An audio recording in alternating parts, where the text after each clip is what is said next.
flujo es una de las variables de proceso que se la debe tener bajo control, ya que es responsable de otras variables de proceso como la presión, la temperatura y el nivel, y permiten mantener la calidad del proceso en el nivel deseado.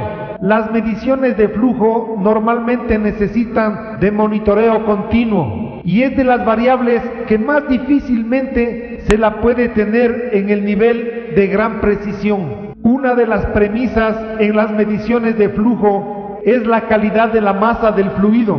Uno de los requerimientos es medir la masa que entra en el proceso sea igual a la masa que sale. Matemáticamente, cuando se realiza una medición continua, por simple matemática se desea conocer la rata de flujo. Tenemos el fluido en un contenedor o recipiente que se mantiene entrando y saliendo todo el tiempo. En este caso es difícil conocer la rata de flujo. En el ejemplo, muchos gases se condensan en forma de líquidos y no siempre se puede detener el proceso para realizar una contabilización. Unas veces se puede realizar contabilizaciones automáticas y en otros casos estimar las cantidades. Vamos a estudiar los principios y los principales dispositivos para medir el flujo, algunos conceptos matemáticos y algunas aplicaciones. Vamos a iniciar los estudios conociendo qué es la densidad. El símbolo Phi. La densidad se expresa como la masa de un fluido sobre las unidades de volumen de este. Básicamente me indica cómo las moléculas de una materia están más juntas o separadas unas de otras. Una de las unidades de medición de densidad es la libra sobre pie cúbico. La densidad es una propiedad de todas las sustancias, pero cada una tiene una densidad propia y específica. Por esto que para un mismo volumen, cada sustancia tiene un diferente peso. Esta expresión puede ser observada en la siguiente ilustración.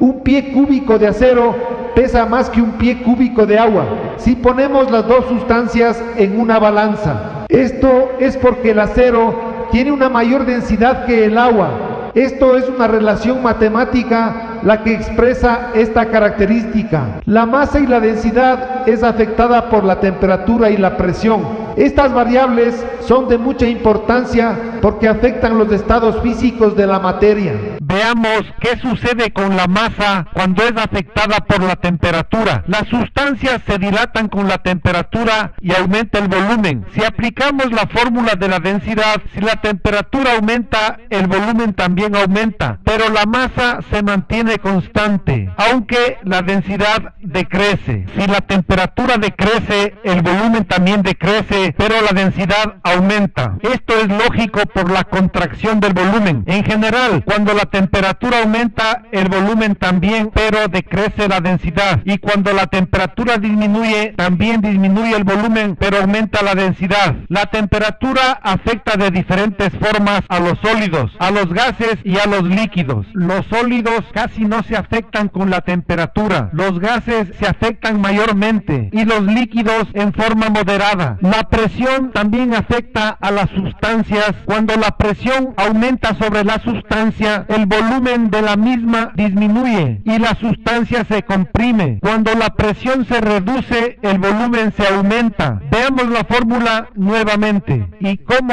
esta se aplica en las diferentes sustancias. Como dijimos, cuando la presión aumenta, el volumen disminuye. La masa se mantiene constante, pero la densidad aumenta. De la misma manera, cuando la presión decrece, el volumen de la sustancia aumenta o se expande. La masa se mantiene constante, pero la densidad disminuye. Observando la fórmula y cómo se aplica en las diferentes sustancias. Como dijimos, cuando la presión aumenta, el volumen disminuye. La masa se mantiene constante, pero la densidad aumenta. Recuerde, el volumen y la densidad están en función inversa.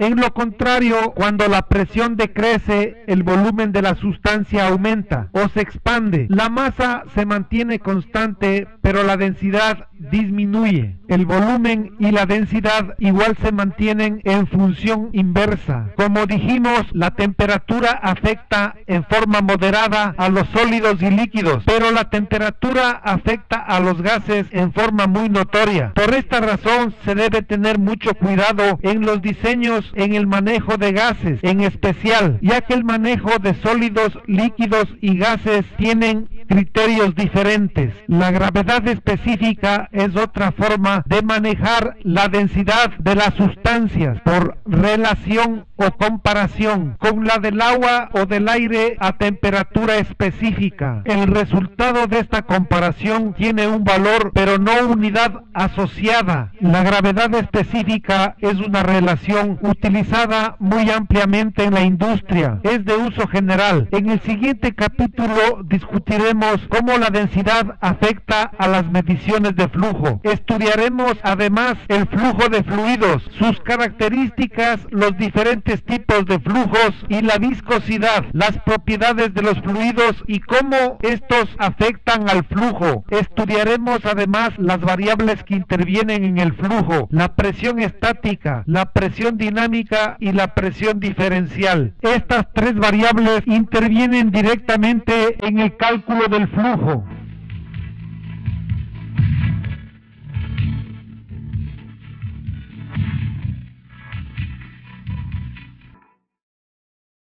En esta sección vamos a estudiar el flujo de fluidos, sus características, los diferentes tipos de flujos y la viscosidad, las propiedades de los fluidos y cómo estos afectan al flujo. Además veremos las diferentes tecnologías para medición de flujo. Para iniciar veremos el flujo de los fluidos. El flujo es movido por la presión. Estudiaremos las variables que intervienen en el flujo, la presión estática, la presión dinámica y la presión diferencial. Estas tres variables de proceso son fundamentales para el cálculo del flujo. La presión estática es la presión que ejerce el fluido en el resto de componentes del proceso. Por ejemplo, es la presión que ejerce el líquido en el recipiente. Como veremos, la presión estática es muy importante para determinar el flujo del fluido. La presión dinámica es la fuerza que ejerce la presión estática, que se transforma en energía dinámica. Es la energía potencial que se transforma en energía dinámica. Es el resultado del movimiento del fluido ejercido por la energía estática. La energía dinámica puede ser producida mecánicamente, por ejemplo con el uso de una bomba o por la gravedad de un tanque elevado a una altura dada. La presión diferencial no es la presión que se mide entre dos puntos de presión cualquiera en una planta. Esto se llama presión relativa. Esto no es presión diferencial. La presión diferencial que se utiliza para determinar la cantidad de fluido, debemos hacer una consideración especial en las mediciones de un perfil de flujo en un proceso. Si consideramos que el flujo pasa por una tubería hacia un recipiente, el flujo puede ser parejo o agitado, también llamado laminar o turbulento. Al flujo laminar se lo describe como un fluido que pasa por la tubería en líneas paralelas y en forma pareja, uniforme o tranquila. El flujo laminar es el más deseable para un buen cálculo de flujo. Para llegar al flujo laminar es necesario realizar algunas adecuaciones e instalar algunos accesorios en las líneas y tuberías. De otra mano, el flujo turbulento pasa por la tubería en forma agitada. Este flujo presenta ruido a frecuencias altas por las fluctuaciones que presenta. El flujo puede presentar las dos componentes y se lo llama flujo transitorio. Se debe considerar estas características con los cambios que tiene, ya que con cada una se tendrá una característica de flujo diferente. Vamos a ver lo que es el flujo de fluidos y las características de estos al circular por tuberías y tanques. Estos flujos, por la forma en que circulan, tendrán diferentes características, las mismas que están entre flujos laminares o turbulentos o una combinación entre ellos. Otro Otro factor que afecta al flujo es la viscosidad. La viscosidad tiene una definición simple y es una referencia de con cuánta facilidad fluye el fluido. En el ejemplo que vemos tenemos dos diferentes fluidos. El uno es aceite y el otro agua. Estos líquidos tienen diferentes grados de viscosidad. La viscosidad resulta de la fricción interior por efecto físico de las partículas de líquido. La viscosidad puede tener sus complicaciones. Lo que nos interesa ahora es estudiar los efectos de la viscosidad en las mediciones de flujo. Una de las principales características que afectan a la viscosidad es la temperatura. Estas dos variables tienen una relación inversa entre temperatura y viscosidad. A mayor temperatura se tiene menor viscosidad. Aquí se observa el comportamiento de la temperatura y la viscosidad en el comportamiento de las moléculas. Así que la temperatura aumenta, la viscosidad decrece y fluye más fácilmente. Cuando el fluido atraviesa una tubería, existe una fricción interior que se manifiesta en la superficie interior de la tubería, que frena o resiste al libre movimiento del fluido. Esta resistencia al fluido depende de la viscosidad. Esta viscosidad también afecta al tipo de movimiento interior, sea este laminar o turbulento. Las turbulencias harán que el fluido circule más o menos libremente. Cuando el flujo es laminar, se tiene menos fricción o resistencia a la libre circulación del fluido por la interacción de las moléculas. La fricción se manifiesta en la superficie interior de la tubería. El flujo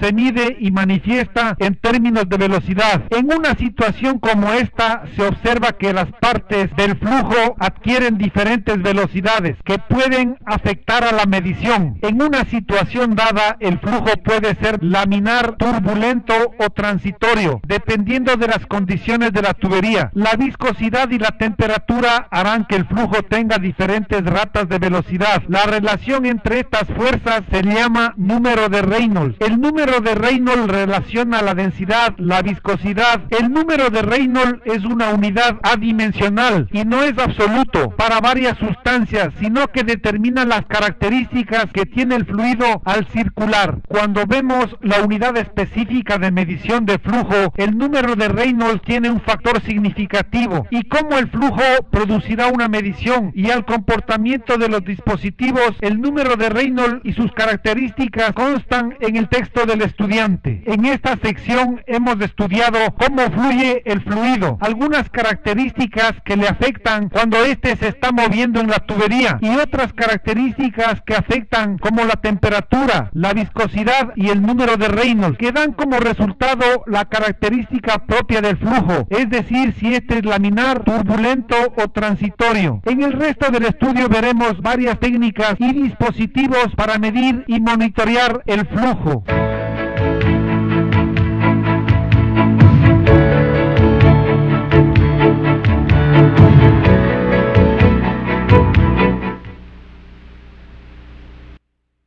Hasta ahora hemos visto algunas características que relacionan al flujo de los fluidos, como las características de presión y temperatura que afectan al volumen de los fluidos. Ahora estamos en condiciones de ver cómo podemos medir el flujo. Veamos algunos conceptos, principios y términos relacionados que sirven para medir o monitorear el flujo. Uno de los términos muy utilizados para determinar el flujo es la rata de flujo, que se refiere a cuán rápido circula el flujo en una tubería. La rata de flujo nos indica la velocidad de un volumen de fluido que circula en una tubería en una unidad de tiempo. La rata de velocidad es necesaria para saber cuán rápido pasa un volumen determinado en un tiempo determinado. En este ejemplo queremos determinar a qué velocidad se mueve una molécula o un volumen de fluido desde el punto A hasta el punto B en un segundo. En este caso el largo es de 10 pies. Entonces la velocidad del flujo es de 10 pies por segundo. Los pies por segundo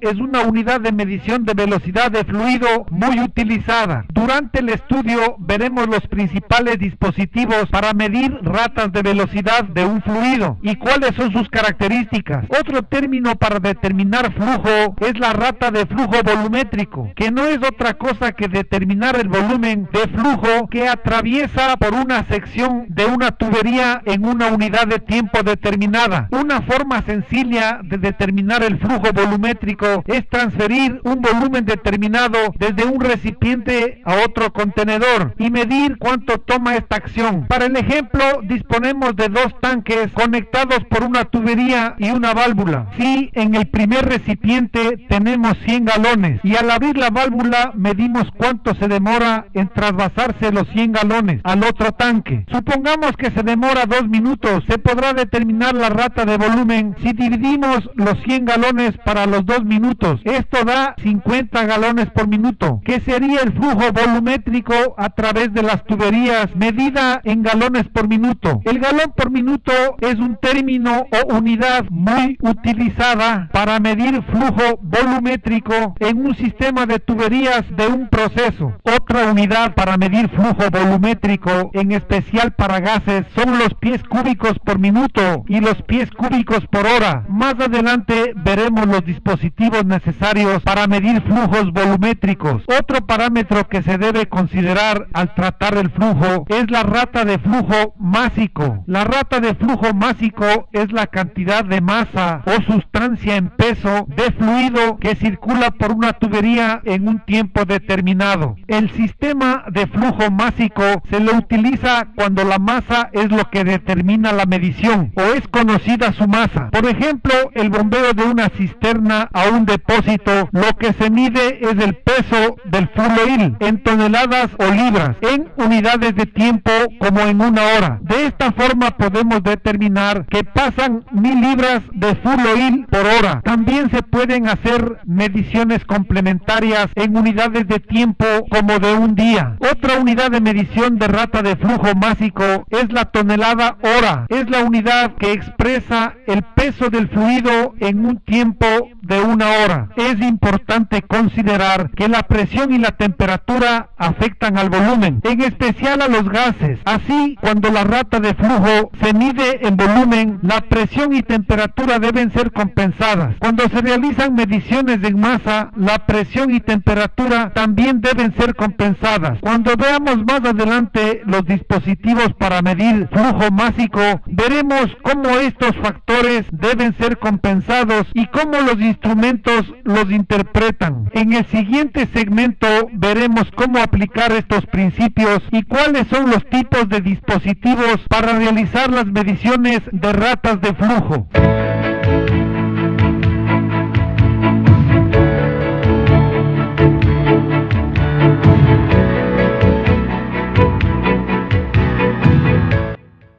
En este segmento estudiaremos las características de los diferentes dispositivos para medir ratas de flujo o flujo de fluidos que se han venido utilizando desde hace algunas centurias. Estos son los que utilizan la presión diferencial como característica principal de la medición. Veremos a continuación todos los principios y métodos de definir el flujo. Cuando el flujo pasa por una restricción, la velocidad del fluido aumenta, pero la cantidad de flujo se mantiene constante. Si la misma cantidad de flujo pasa del punto A al punto B en un mismo tiempo, pero al pasar existe una reducción en la tubería, siendo la rata de flujo la misma, existirá un cambio en la velocidad y en el efecto de la fricción, pero la energía total que se tiene en cada punto se mantiene constante. Este es el principio de conservación de la energía, que dice que la energía no se pierde sino se transforma. Esta es la fórmula que describe la energía total. La energía total que se calcula tiene dos componentes: la energía potencial y la energía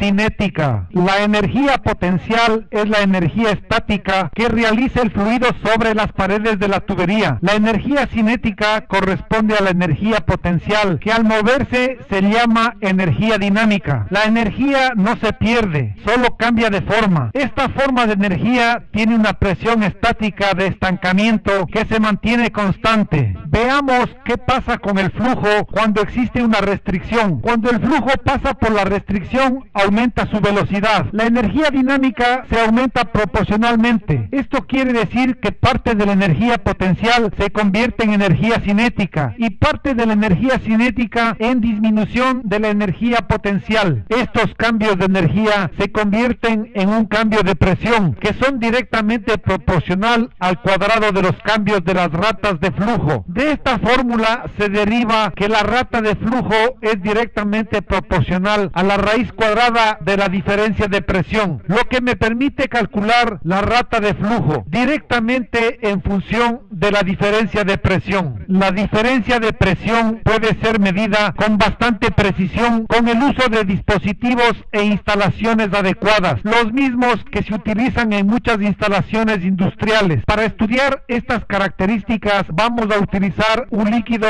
incompresible, ya que tiene un comportamiento diferente entre líquidos y gases. Cuando se hacen mediciones con gases se deben tener en cuenta la compensación de densidad y las pérdidas de fricción. Los instrumentos para medir flujo que producen diferencias de presión tienen un comportamiento como el siguiente. El elemento primario de medición restringe el flujo produciendo una mayor energía dinámica. Existe un segundo dispositivo que mide la diferencia de presión producida por la restricción. Para convertir esta diferencia de presión en flujo se debe utilizar una fórmula un tanto complicada. Esta fórmula puede ser consultada en el manual del estudiante. El principal componente que se utiliza como elemento primario es de simple construcción y es la placa de orificio. En el siguiente gráfico podemos observar la simplicidad de su construcción. La placa orificio se construye sobre una plancha metálica que tiene un orificio perforado o construido que se instala perpendicularmente al paso del fluido del proceso, produciendo una restricción que a su vez genera una diferencia de presión entre la presión aguas arriba y aguas abajo de la restricción. Mientras el flujo atraviesa por la placa orificio, existe un comportamiento del flujo específico, ya que aumenta la velocidad del fluido, así que este se mantiene fluyendo aguas abajo de la placa orificio. Se forma un círculo con un diámetro menor que el que tiene la propia placa orificio. A esta sección o área se la llama vena contracta. En este punto de la vena contracta se tiene un punto de menor presión estática posible. La vena contracta es por consiguiente un punto aguas abajo de la placa de orificio con mayor energía dinámica, con la menor presión estática y donde está la mayor presión diferencial del medidor. Otra característica de la vena contracta es que es un punto muy inestable que puede afectar la precisión de la medición. Cuando se desea instalar los puntos de medición para la placa orificio, se deben construir correctores de flujo 5 diámetros aguas arriba y a 8 diámetros aguas abajo de la placa orificio, con el propósito de tener una buena corrección de flujo y en lo posible que este sea laminar. Todo esto para tener una correcta y precisa medición. Muchas de las placas de orificio tienen ya las tomas de medición de diferencia de presión perforadas en las bridas. Las tomas de medida están junto a la placa orificio, aguas arriba y abajo de la misma, a 1 pulgada por arriba de la placa y 1 pulgada aguas abajo. Las placas de orificio deben ser instaladas respetando las distancias mínimas, 8 diámetros aguas abajo y 5 diámetros aguas arriba, para conseguir la disminución de las turbulencias del flujo que afectan a la medición de la placa orificio. La medición de la placa orificio se la utiliza ampliamente y para un sinnúmero de aplicaciones en mediciones de gases y líquidos con alto grado de precisión, en situaciones de alta capacidad, en instalaciones con puntos de medición en la tubería o en las bridas. Existen muchos diseños e instalaciones. El diseño más común es la construcción de un orificio pequeño en el centro, denominado orificio concéntrico. Este tipo de placas de orificio se las utiliza para el manejo de fluidos limpios, cuando el fluido tiene sólidos o sales y estas se depositan en el fondo de la placa. Estos pueden desviar el flujo y alterar la presión diferencial y consecuentemente la precisión de la medición. Recuerde que los orificios concéntricos se los utiliza exclusivamente con fluidos limpios. En el gráfico podemos observar la desviación del flujo por efecto de depósitos de sales en el fondo de la placa orificio. Para compensar este problema se han diseñado placas con el orificio excéntrico. En este caso el orificio no está en el centro. Estos orificios ayudan a pasar todos los sólidos depositados en el fondo y es recomendado para líquidos con sólidos y sales. Este tipo de placas debe ser instalada en forma vertical, de tal manera que el orificio quede en la parte inferior de la placa orificio. Otro tipo de placas de orificio muy utilizado es el de tipo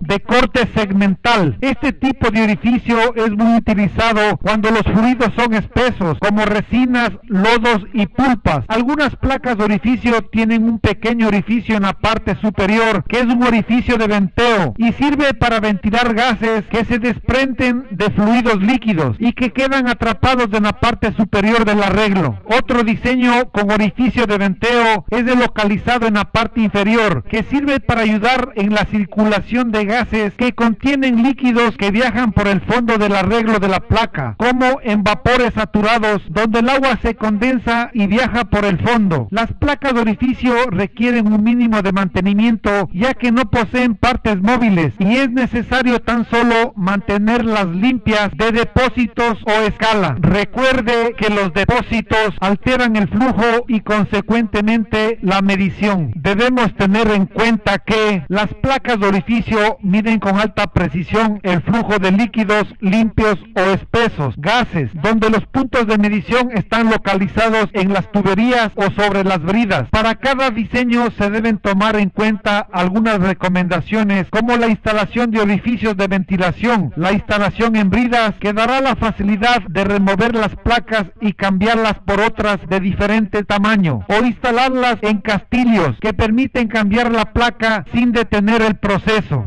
Otros instrumentos que utilizan la caída de presión es la utilización de toberas, restricciones y venturis. Aquí el principio de funcionamiento es similar al de la placa orificio, pero con un diseño fijo. Los tubos venturi tienen un diseño sobre tuberías con una restricción en forma de cono, luego el cilindro y otro cono de recuperación. El flujo permanece en contacto todo el tiempo mientras pasa por todo el venturi, obligando al paso del fluido, ya sea que contenga gases o sólidos en suspensión. Las toberas de flujo tienen un diseño diferente. Están formadas por un cono reductor con paredes de forma elíptica que desvían el flujo y una tobera cilíndrica. Por el tipo de construcción de las paredes, estas presentan alguna resistencia e impiden la erosión por alta fricción de fluidos o vapor a alta velocidad. La construcción, al igual que el venturi, las toberas permiten trabajar con líquidos espesos, lodos y resinas. El codo es otro dispositivo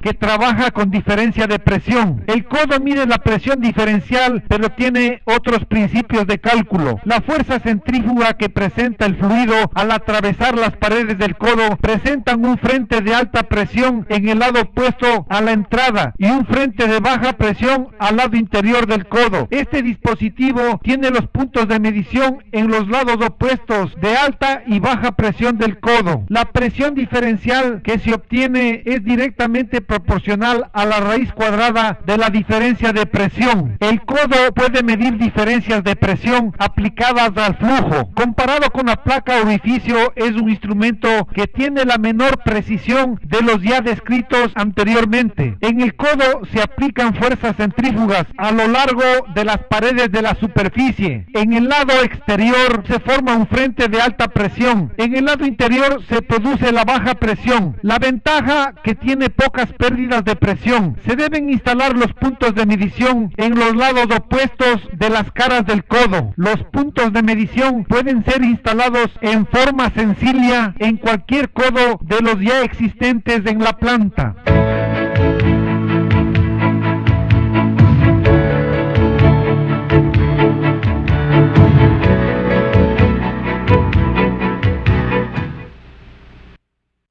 Otro tipo especial de instrumentos para medir flujo son los medidores de flujo magnético. Estos utilizan el principio que descubrió Michael Faraday, que el voltaje inducido en un circuito cerrado es directamente proporcional a la rapidez con la que cambia el flujo magnético en una superficie cualquiera. En los medidores electromagnéticos, el flujo es el equivalente al conductor que recibe el campo magnético generado y por el que circula la corriente inducida. El medidor generalmente no tiene obstrucciones y el fluido circula libremente sin una caída de presión y consecuentemente no existen presiones diferenciales en las tuberías. El voltaje que se induce es perpendicular a la dirección del flujo. El flujo atraviesa en forma perpendicular el campo magnético sobre el que se induce la corriente generada desde las bobinas generadoras de la fuerza electromotriz o desde los imanes permanentes. Las bobinas generan el campo por inducción. El interior del medidor es construido con materiales no conductores y están aislados eléctricamente del resto del cuerpo, que es metálico. El flujo electromagnético es medido por los electrodos ubicados en el costado del medidor, que reciben la corriente que es lineal y proporcional al promedio de la rata de flujo volumétrico que circula por el medidor. La corriente medida será en los electrodos acondicionada para que mida rata de flujo volumétrico, velocidad de rata de flujo y rata de flujo másico. En razón que el medidor es electromagnético, el fluido no deberá ser conductivo, ya que afectaría las condiciones eléctricas del medidor. El medidor puede ser afectado por corrientes parásitas generadas por voltajes provenientes de dispositivos externos o próximos al medidor. También los electrodos pueden ser afectados por materiales no conductivos adheridos a los mismos, que podrían eliminar la corriente de medición. Recuerde que estos dispositivos pueden medir velocidades de rata de flujo, ratas de flujo volumétrico y ratas de flujo másico. Recordemos además que tienen dos problemas fundamentales. Pueden ser afectados por ruido generado desde otros aparatos cercanos y también los electrodos pueden ser aislados por fluidos pegados que son fluidos no conductivos, como resinas, pulpas, gomas y ciertos tipos de poliéster que no son conductivos. Hablemos ahora de las fuentes de poder que pueden generar ruido y alterar estos dispositivos. El ruido puede alterar en forma apreciable a la medición. El ruido puede ingresar por los electrodos y alterar la precisión. La corriente puede ser eliminada utilizando una sola fuente de poder que alimente al medidor. También puede ser controlada utilizando cables de aislamiento o blindados. El aislamiento debe estar conectado a tierra en una sola red y en un solo lado del blindaje del cable. Se deben evitar bucles por donde pueda circular la corriente parásita. También se pueden utilizar filtros que eliminan estas corrientes. El ruido también puede provenir de ramales del fluido, aguas arriba o abajo del medidor, por puntos con restricciones que generan fricción o corrientes estáticas. El ruido y las corrientes parásitas pueden ser eliminadas y observadas cuando el instrumento está sin flujo o con una lectura en cero. Los instrumentos magnéticos de flujo también pueden medir fluidos conductivos, pero para estas aplicaciones se deberá consultar con el fabricante, ya que son aplicaciones con diseños especiales. Estos medidores no tienen un comportamiento conocido cuando se trabaja con fluidos de alta viscosidad o con contenido de sales, pero lo que sí es cierto que no tienen pérdidas de presión o presión diferencial. El flujo puede ser medido directamente por la velocidad que éste tiene. El fluido puede tener diferentes densidades, las mismas que no afectarán al rendimiento del medidor ni a la precisión que éste posee. Estos medidores tienen una amplia variedad de aplicaciones y usos. Otro problema que enunciamos es que los electrodos pueden ser afectados por fluidos que se adhieren a los mismos, que siendo materiales no conductivos aíslan eléctricamente a los electrodos, eliminando la corriente de medición. Por eso es recomendable utilizar los medidores magnéticos con fluidos limpios y evitar continuos mantenimientos correctivos de los electrodos que se quedaron sin lectura de medición. Los medidores de flujo electromagnéticos son ampliamente utilizados, requieren poco mantenimiento a excepción de la limpieza con ultrasonido de los electrodos. También tienen una fuerte señal de salida que es compatible con muchos instrumentos, indicadores y controles. Si bien es cierto, no son de alta precisión, pero pueden ser utilizados para flujos referenciales y situaciones de paros de emergencia, alarmas y registros de flujo de procesos. También pueden ser utilizados en líneas que contienen válvulas de control y válvulas de seguridad para indicar que existen fugas en las mismas. Su fuerte señal permite llegar hasta sitios remotos como salas de monitoreo y control. Además son robustos, confiables, con una precisión que puede ser de buena a moderada.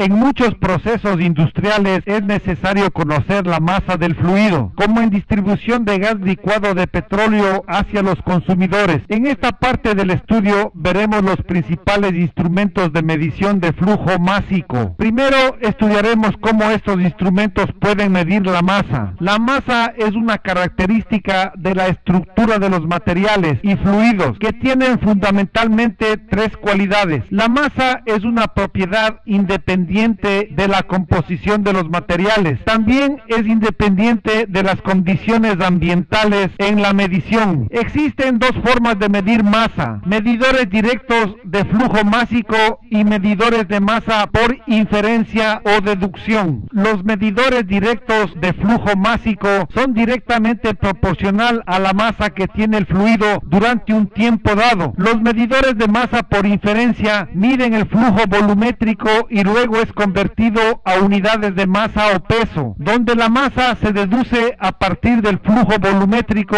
o la rata de velocidad del flujo. Así el fluido puede tener diferentes densidades y la medición estará compensando estos cambios de densidad y entregará una lectura directa de la masa en relación a esos cambios de densidad. Estos medidores utilizan la característica física del momento angular de la masa del fluido. Estas características están aplicadas en las turbinas de fuerza, donde se tiene un momento angular del flujo y un impeller aguas abajo, que es propiamente la turbina de fuerza, donde se acoplan las hélices en una aeronave. Con el flujo constante se tendrá también una velocidad constante en la rotación del propulsor. También se tendrá una velocidad tangencial en el propulsor, que es igual a la velocidad tangencial del rotor. El propulsor de fuerza tendrá una rotación en sentido contrario con respecto al impeller primario y funcionará como un motor. El flujo de salida puede ser aplicado sobre un resorte o medidor que entregará una señal de la fuerza con que el fluido sale del propulsor. El torque que entrega la turbina es directamente proporcional a la cantidad de masa que atraviesa por la turbina. Veamos ahora un dispositivo medidor de flujo de masa que, al utilizar los principios antes anotados, se los denomina medidores de flujo másico por el principio de Coriolis. Veamos ahora en forma detenida cómo es el funcionamiento de estos medidores que utilizan la fuerza producida por el principio de Coriolis. Esta fuerza es una fuerza centrífuga radial. Esta fuerza es similar a la que se produce en la atmósfera por la rotación de la Tierra, que forma vientos circulares o giratorios en sentido contrario en el hemisferio norte con respecto al sur. Esta fuerza es como la de un carrusel que impulsa hacia afuera a una persona que está subida en este carrusel. Esta fuerza radial centrífuga se la llama fuerza Coriolis. La fuerza de rotación de la Tierra produce vientos, torbellinos o vórtices de carácter giratorio circular que tiene un sentido giratorio en el hemisferio norte y de rotación contraria en el hemisferio sur. La fuerza Coriolis produce una aceleración de la masa que sale en forma radial con referencia al centro de rotación. Esta fuerza tendrá un torque producido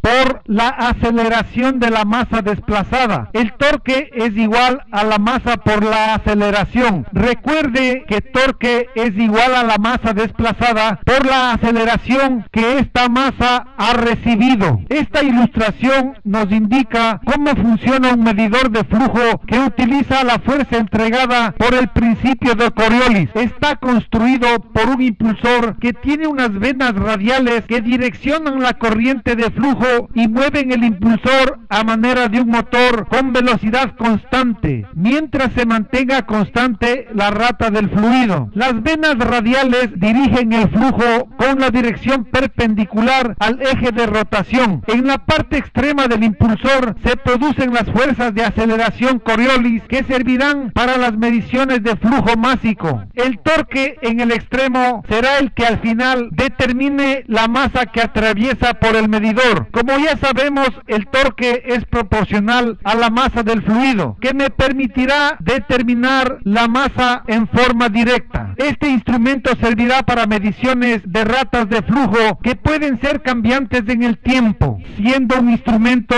de alta precisión. Otro tipo de dispositivos medidores de flujo de masa son los medidores que tienen diseños con tubos en forma de U, como el observado en la figura. Estos medidores de flujo másico tipo Coriolis contienen un tubo doblado en forma de U por donde atraviesa el fluido. El flujo atraviesa rápidamente desde un extremo hacia el otro. Este direccionamiento del flujo es el equivalente a las fuerzas de torque, proporcionales a la masa del fluido. El resultado que se tiene por la aceleración del fluido es una fuerza perpendicular a la dirección del flujo entrante y saliente. Las fuerzas de aceleración producen una desviación de los tubos en un ramal que tendrá un sentido ascendente y el otro ramal tendrá una dirección contraria al ramal de entrada y será descendente. Debe considerarse que en el centro del tubo en U existe un apoyo o fulcrum que hace que los tubos se muevan a manera de una balanza. El movimiento de los tubos,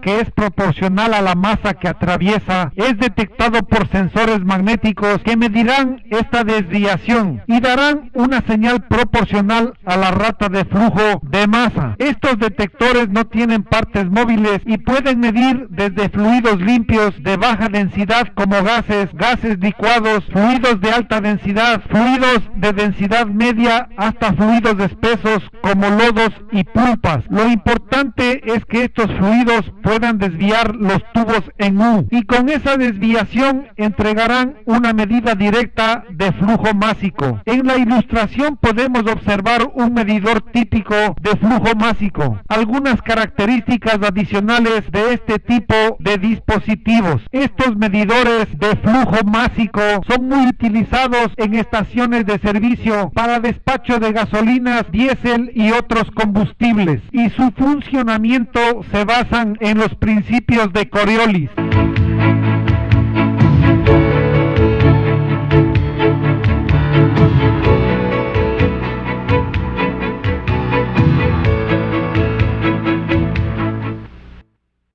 En este segmento vamos a estudiar algunos tipos de medidores de flujo mecánicos. Estos medidores son utilizados para medir ratas de velocidad de flujo. Estos instrumentos miden volúmenes de flujo que ingresan por un lado y atraviesan el instrumento, que tiene al interior cámaras seccionales de volúmenes fijos y constantes. Empecemos el estudio de instrumentos que miden las ratas de velocidad de flujo. Estas son las turbinas medidoras de ratas de velocidad de flujo. El flujo atraviesa por la turbina y mueve un rotor a manera de impeller. Estas turbinas están instaladas en las tuberías y tienen un diseño como el que observamos en la gráfica. A medida que el fluido atraviesa, mueve el impulsor de la turbina. Este movimiento rotativo es utilizado para medir las ratas de velocidad de flujo. Las turbinas tienen en los extremos los terminales para las conexiones con las tuberías. La rotación de la turbina mueve el impulsor a 90 grados con respecto al sentido del flujo que atraviesa la carcasa de la turbina. Esta rotación sirve para generar una señal eléctrica integrada de corriente directa, senoidal o pulsante, que es generada a partir de las hojas, paletas o álabes que forman la turbina. Esta señal puede ser medida en un contador de pulsos, grabada y registrada en otro instrumento electrónico que permite procesar realizar esta medición. Las turbinas tienen en los extremos unos bujes de apoyo que facilitan la rotación y dirigen el flujo hacia los extremos de las paletas. En los extremos de la carcasa existen unos concentradores que dirigen nuevamente el flujo, pero esta vez hacia el centro, concentrándolo. Los bujes facilitan la rotación y funcionan como rodamientos de baja fricción y permiten la rotación de los álabes de la turbina en forma libre y minimiza las pérdidas de presión. Para mediciones de gases, las turbinas tienen un buje en el centro que direcciona el flujo hacia los álabes y funciona como un tubo Venturi que reduce el área de la tubería acelerando la velocidad del flujo, produciendo además un torque que permite la rotación de los álabes de la turbina. Las turbinas miden ratas de velocidad de flujo por unidades de tiempo. Adicionalmente, el fluido debe tener una mínima velocidad que permita la rotación de la turbina. El fluido puede tener baja densidad, lo que permitirá un mejor movimiento del rotor por el momentum producido. Las altas densidades impedirán un buen desempeño de la rotación y se necesitará de mayor velocidad del fluido. Los fluidos limpios de baja densidad darán un mayor torque que los fluidos de alta densidad en condiciones iguales, ya que entregarán un menor torque. Las turbinas deberán ser instaladas correctamente para obtener una buena precisión. Los medidores de desplazamiento positivo son instrumentos que permiten el paso del flujo de un extremo al otro y que pasan por cámaras de volumen constante. Uno de los instrumentos más conocidos de desplazamiento positivo son los medidores de agua y gas licuado de petróleo para servicios residenciales y edificios. Veamos la ilustración. La construcción interna. Estos dispositivos tienen un disco rotativo que se balancea durante la rotación con respecto al centro del eje rotativo y permiten el paso de un volumen determinado desde la cámara de ingreso del fluido hacia la cámara de salida del instrumento. La rotación del disco mueve un sistema de piñones, los mismos que están acoplados a un sistema de medición que entrega la lectura del flujo. Así que el flujo ingresa a la cámara de entrada, el disco se abre y deja pasar solamente un volumen determinado. Al girar el disco pasa el fluido hacia la cámara de salida y luego al resto del proceso. Este instrumento tiene un sistema de lectura que es proporcional al volumen de flujo que atraviesa por las cámaras de volumen determinado y dan una lectura de volumen conocido y específico. Estos medidores de disco rotativo balanceado sirven para bajas ratas de flujo de alrededor de 50 galones por minuto. Recordemos que este instrumento es muy utilizado para la distribución de agua potable y gas licuado de petróleo en residencias y edificios. Otro tipo de medidores de desplazamiento positivo son los impeller rotativos pequeños. Estos medidores tienen dos impellers que están sincronizados en la rotación y tienen una relación constante. El flujo entrante produce un torque que permite la rotación de los impulsores sincronizados. Estos impulsores giran en sentido contrario, así que los impellers rotan, se forman unas cámaras con volúmenes fijos. El flujo queda temporalmente atrapado y es de volumen conocido. El fluido sigue moviendo los impellers y sale hacia aguas abajo. De igual forma tiene un sistema de piñones de medición y escalas de lectura. Los piñones de lectura normalmente están acoplados a uno de los ejes de los impulsores sincronizados. Estos instrumentos son muy robustos y tienen buena precisión. Una variación de los medidores de desplazamiento positivo son los medidores de piñones ovalados. Estos medidores tienen el mismo principio de funcionamiento que los de impellers sincronizados. Los impellers de piñón ovalados giran también en forma sincronizada por el efecto de los dientes de los piñones. De igual forma albergan cámaras con volúmenes fijos y determinados. Con la presión del flujo se mueven los piñones ovalados y el fluido continúa atravesando el medidor. Estos medidores de desplazamiento positivo tienen una diferente construcción, pero se basan en el mismo principio de funcionamiento. Los medidores de desplazamiento positivo son robustos, tienen buena precisión, son instrumentos que sirven para la fiscalización de movimientos de productos, es decir, compras, ventas, custodias. Además, pueden instalarse cabezales de impresión para la elaboración de facturas.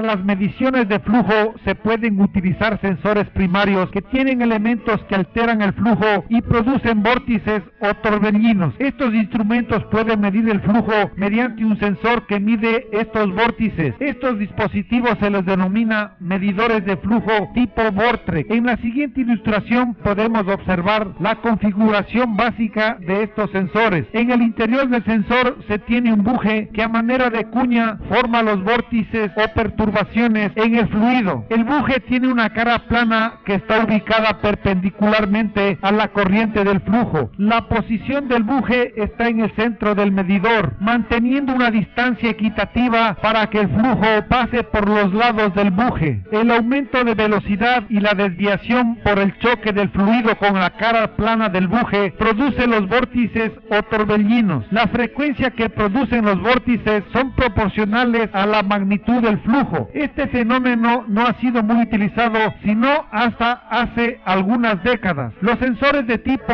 vórtice tienen tres partes fundamentales: el elemento generador de los torbellinos, en este caso este generador es parte del cuerpo, el elemento sensor que mide la frecuencia de los vórtices que se forman y un transmisor que acondiciona la señal medida y la transmite. Normalmente el sensor, además de medir la frecuencia, mide la presión del fluido, presión que se forma alrededor del cuerpo del medidor. Estos medidores funcionan por la velocidad que tiene el fluido al atravesar el cuerpo del medidor. Al chocar el fluido con la cara plana y frontal del buje, el flujo se desvía, se acelera, se forman los torbellinos y estos producen una frecuencia característica. Dependiendo de la rata de velocidad del fluido, estos dispositivos tienen alta precisión, en especial con fluidos de baja densidad o gases. Cuando los fluidos tienen baja densidad o son espesos, la precisión tiende a bajar. Recuerde que lo fundamental de estos dispositivos es la generación de vórtices con una frecuencia determinada que facilita la medición del flujo, además de tener una excelente precisión. Otro tipo de medidores de flujo tipo Vortex son los de alta precisión. Estos dispositivos tienen unas aletas concentradoras del flujo en la parte del ingreso del fluido que direccionan el flujo hacia el centro del medidor. Luego de la concentración se forma un chorro de flujo con una frecuencia específica. Aguas abajo del concentrador existen otras paletas que corrigen el flujo que va saliendo del medidor. El elemento medidor capta las frecuencias generadas, las acondiciona en el transmisor y entrega lecturas de flujo con alta precisión. Recordemos que las frecuencias generadas son proporcionales a la rata del flujo. Estos dispositivos entregan alta precisión comparada con otros medidores de flujo. Los medidores de flujo Vortex de alta precisión tienen circuitos electrónicos muy complejos para el seguimiento y filtración de las frecuencias. En este programa hemos estudiado los principios con los que se maneja el flujo. También estudiamos los diferentes equipos y dispositivos que permiten manejar los criterios del flujo. Además estudiamos los diferentes instrumentos con sus características y la precisión que estos tienen. Recuerde que estudiamos los principios fundamentales del flujo: la presión estática, la presión diferencial y la diferencia de presión, la energía estática y la energía dinámica. Estudiamos además los flujos volumétricos, la velocidad de rata de flujo, el flujo másico. Estudiamos además los principales instrumentos de medición de flujo, los instrumentos que funcionan con diferencia de presión, los instrumentos magnéticos, los instrumentos mecánicos y la precisión inherente de cada uno de estos dispositivos. La información entregada en este estudio es de carácter general. Asegúrese de entenderlos bien y aplicarlos en su planta como lineamientos y recomendaciones, pero nunca se olvide que la seguridad de su personal es siempre lo primero.